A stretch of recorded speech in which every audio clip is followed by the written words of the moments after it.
Voice of మంజర్స్ని స్వాగతం సుస్వాగతం. ఈరోజు మన ప్రధాని మోడీ గారు స్వాతంత్ర దినోత్సవం సందర్భంగా, ముఖ్యంగా 80వ స్వాతంత్ర సందర్భంగా ఎర్రకోట మీద ఆయన త్రివర్ణ పతాకాన్ని ఎగరవేశారు.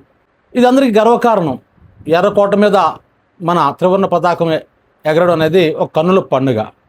అక్కడ వరకు వెళ్ళిన వాళ్ళంతా కూడా మనం టీవీలో వాటిని వీక్షిస్తుంటాం.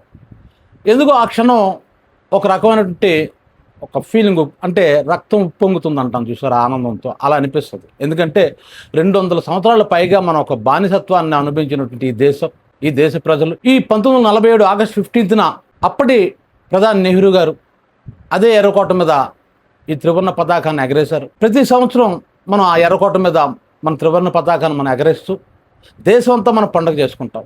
ఒక రంజాన్ వస్తే ముస్లిమ్స్ పండుగ చేసుకుంటారు, ఒక క్రిస్మస్ వస్తే క్రిస్టియన్స్ పండుగ చేసుకుంటారు, ఒక సంక్రాంతి దసరా లాంటి వస్తే హిందువులు పండుగ చేసుకుంటారు. మరి కుల మతాలకు అతీతంగా, ఇంకా చెప్పాలంటే ఇక్కడ పేద ధనిక రాజకీయ నాయకులు అధికారులు అని అసలు ఏ తేడా లేకుండా అందరం దేశ ప్రజలంతా జరుపుకునే ఒకే ఒక్క పండగ మన జెండా పండగ. దీన్ని మన జెండా పండగ అంటాం. అంటే రవి అస్తమించిన బ్రిటిష్ సామ్రాజ్యుల బందీ నుంచి మనం బయటకు వచ్చిన రోజు ఈరోజు. ఎంతో మంది అగధనులు అమరవీరులు అయ్యారు. సుభాష్ చంద్రబోస్ గారు కాంచి, మరి భగత్ సింగ్, ఇలా ఎంతమంది పేర్లు చెప్పుకోగలం మనం. ఇలా ఎంతోమంది దేశభక్తులు, దేశం కోసం ప్రాణాలు త్యాగం చేసిన వాళ్ళు, జైలుకి వెళ్ళి గడిపిన వాళ్ళు, వీళ్ళంతా కూడా గొప్ప గొప్ప నాయకులు. వీళ్ళంతా కూడా మనకి స్వాతంత్రాన్ని తెచ్చిన రోజు ఈ 1947 ఆగస్టు 15. మరి ఈ జెండాని, ఈ త్రివర్ణ పతాకాన్ని పింగళ వెంకయ్య గారు రూపొందించితే చిన్న చిన్న మార్పులతో ఇప్పుడు మనం చూస్తున్న జెండా మన జాతీయ జెండాగా మనం మార్చుకున్నాం. అయితే తెలుసో తెలియ కొన్నిసార్లు ఈ జెండాకి అవమానం జరుగుతుండేది. అప్పుడు దానికి ఒక యాక్ట్ పెట్టారు. ఈ జెండాకి ఒక యాక్ట్ పెట్టారు, జెండా యాక్ట్. అదేంటంటే the prevention of insult to national honour 1971. దీన్ని ప్రత్యేకించి ఒక చట్టాన్ని చేశారన్నమాట.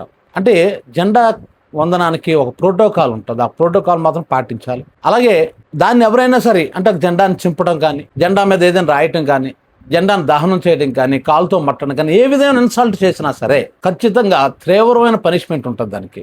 ఎవరు జెండాను అవమానించినా సరే 3 సంవత్సరాలు జైలు శిక్ష, ఫైన్, కొన్నిసార్లు 2 కూడా వేస్తారు. అది ప్రధానమంత్రి చేసినా, మామూలు వ్యక్తి చేసినా సరే ఆ నేరాన్ని ఉపేక్షించరు. అంటే జెండా అంత పవిత్రమైనది. అంటే భారతీయుల తాలూకా హృదయ భావన ఒక జెండా, వీళ్ళందరి తాలూకా మనసులో ఉన్న ఫీలింగ్స్ జెండా. మనకి రాజుల కాలంలో కూడా జెండాలు ఉండేవి, మన మహాభారతంలో కూడా మన జెండాలు ఉండేవి.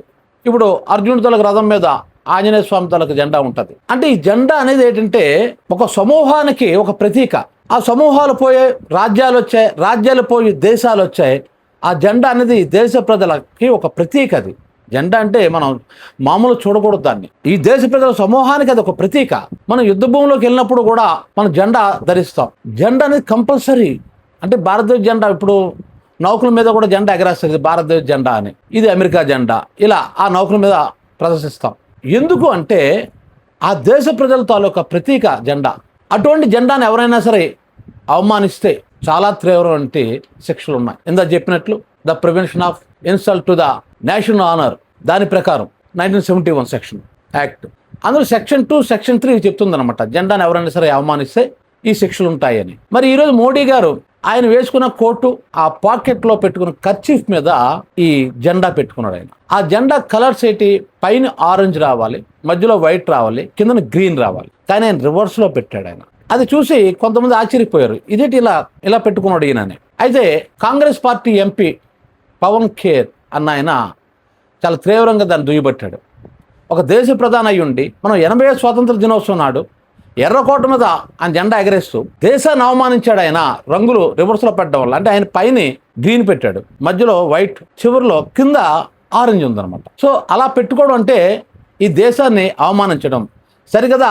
అది ఐర్లాండ్ జెండాలా ఉంది తప్ప అది ఇండియా జెండాలాగా లేదు. ఒక ప్రధానమంత్రి హోదాలో ఆయన ఈ తప్పు చేయొచ్చా అంటే చట్టానికి ఎప్పుడు కూడా ప్రధానమంత్రి మామూలు వ్యక్తిని ఉండదు, అందరికీ వర్తిస్తుంది ఆ చట్టం. ఇంకొకటి ఏంటంటే ఈ చట్టంలో మొదటిసారి చేశారు కదా తప్పు అని చెప్పి క్షమించడాలు ఉండవు. మొదటిసారి తప్పు చేస్తేనే 3 సంవత్సరాలు జైలు శిక్ష. అదే రెండోసారిగా మనం చేసామనుకోండి, అలా మళ్ళీ జెండాను రెండోసారి కూడా మనం అవమానిస్తే అప్పుడు అది మరింత తీవ్రమైన శిక్ష వేస్తారనమాట. సో ఇంకో విషయం ఏంటంటే ఈ జెండా విషయంలో ఎవరు కంప్లైంట్ చేయక్కర్లేదు. అంటే ఇప్పుడు ఒక వ్యక్తి ఫర్ ఎగ్జాంపుల్ ఒక జెండా, భారతదేశ జెండాని మట్టేస్తున్నాడు అనుకుందాం, లేదా దాన్ని కాల్ చేస్తున్నాడు, ఏదో చేస్తున్నాడు. అది మనం వెళ్ళి ప్రత్యేకించి పోలీస్ స్టేషన్లో రిపోర్ట్ ఇవ్వాల్సిన అవసరం లేదు. అది పోలీసు వారు చూసే స్పాట్లో ఆయన అరెస్ట్ చేసేవచ్చు. స్పాట్లో అంటే సుమోటోగా అలా అరెస్ట్ చేయొచ్చు అనమాట. సో ఇప్పుడు ప్రధాన విషయంలో ఏం చేస్తారు? ఆయన మీద చట్ట ప్రకారం చర్యలు తీసుకుంటారా? ప్రధానే కథను వదిలేస్తారా?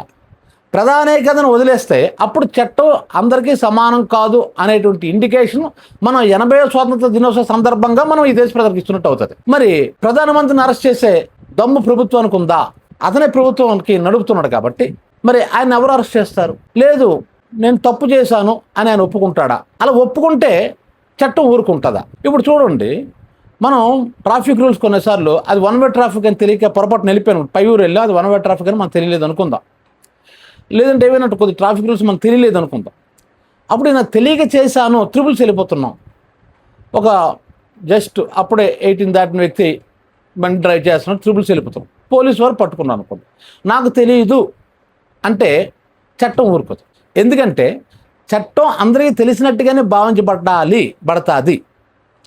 నాకు తెలియదు అనే ఒక రీజన్ చూపించి ఎవరు చట్టాన్ని తప్పించుకోలేరు. ఎందుకు ఆ రూల్ పెట్టారంటే, రేపొద్దు నేను ఒక నేరం చేస్తాను, అరే నాకు తెలియదే, ఇలా ప్యాకెట్ ఆడకూడదు పబ్లిక్లో అనే సంగతి నాకు తెలియదు, ఆ రూల్ ఉందన్న సంగతి నాకు తెలియదు, లేకపోతే ఇంకోటి పబ్లిక్లో డ్రింక్ చేసి తప్పు అనే విషయం నాకు తెలియదు, లేదా జస్ట్ ఒక లెంపకే కొడితే తప్పు అనే సంగతి నాకు తెలియదు అని అంటే కుదురుతుందా? చట్టం ఊరుకుంటుందా? అంటే ఒక నేరం చేసిన వాడు నాకు తెలియదని తప్పించుకోవడానికి అవకాశం లేకుండా చట్టం అందరికీ తెలిసినట్టుగానే భావించబడుతుంది అని చట్టం భావిస్తుంది, ప్రభుత్వం భావిస్తుంది. కాబట్టి ఇప్పుడు పొరపాటున ఇది జరిగింది అని అంటే చట్టం ఊరుకుంటుందా? అసలు మోడీ మీద కేసు ఫైల్ చేస్తారా? అసలు మోడీని అరెస్ట్ చేస్తారా? లేదా మోడీ క్షమాపణ చెప్తాడా? ఇందులో ఏమైనా జరుగుతుందో జరగదా? అయితే ఇక్కడ మోడీ స్వయంగా ఆయన తప్పు చేశాడు అనడానికి ఇక్కడ లేదు. ఎందుకు లేదంటే బహుశా ఆయన జేబులో ఎవరో ఆ కట్ చెప్పి పెట్టుంటారు కదా, ఆయన పెట్టుకోడు కదా, ఆయనకి ఎవరో అసిస్టెంట్లు ఉంటారు కదా, వాళ్ళు చేసిన పొరపాటు ఏమో ఇది. లేదు, ఈ పొరపాటు నేను చేయలేదు, నా అసిస్టెంట్ చేశాడు, అది నేను గమనించలేదు అని అంటారా? మరి ఏం జరుగుతుందో చూద్దాం. అంటే ప్రజలకు కూడా విషయం తెలియాలి అని యాక్ట్ గురించి నేను చెప్పాను అనమాట. చాలామందికి జెండాకు సంబంధించి ఆ ప్రోటోకాల్ తెలియదు. ప్రోటోకాల్ తెలియక తప్పు చేసేస్తున్న వాళ్ళు ఉంటారు. కానీ ప్రభుత్వాలు కూడా జెండా గురించి అవగాహన కల్పించాలండి. ఇదిగో జెండా ఈ పొడవు వెడల్పు నిష్పత్తుల్లో ఉండాలి, ఇలా ఈ కలర్స్ ఇలాగా ఉండాలి, ఏ కలర్ పైన ఉండాలి, ఏ కలర్ కింద ఉండాలి, ఇవన్నీ కూడా క్లియర్గా చెప్పాలి. అలా చెప్పకపోతే చాలామందికి తెలియదు, జెండా ప్రోటోకాల్ తెలియక తప్పు చేసేస్తుంటారు కొంతమంది. కానీ ప్రధానమంత్రి హోదాలో మోడీ ఆ మాట అనలేడు కదా, నాకు తెలియదు అనడానికి అవ్వదు. సో మరి ఏం జరుగుతుందో చూద్దాం. ఈ వీడియో మీకు నచ్చినట్టయితే వాయిస్ ఆఫ్ మంజుల కి లైక్ చేయండి, షేర్ చేయండి, సబ్స్క్రైబ్ చేయండి.